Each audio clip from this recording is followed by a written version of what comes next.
Tá radosť, o ktorej tu svätý František hovorí, je radosťou z toho, že sa Kristovo utrpenie sprítomňuje v ňom, že sa pripodobňuje Kristovi v tom najhlbšom tajomstve lásky, že môže bojovať a víťaziť tými istými zbraňami ako Kristus.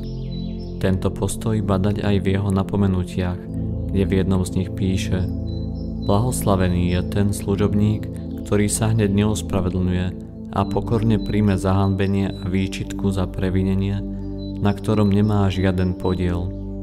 Vidíme tu túžbu spodobniť sa s Kristom, ktorý bol prebodnutý pre naše hriechy, stríznený pre naše neprávosti a napokon radosť z toho, že sa tak stalo.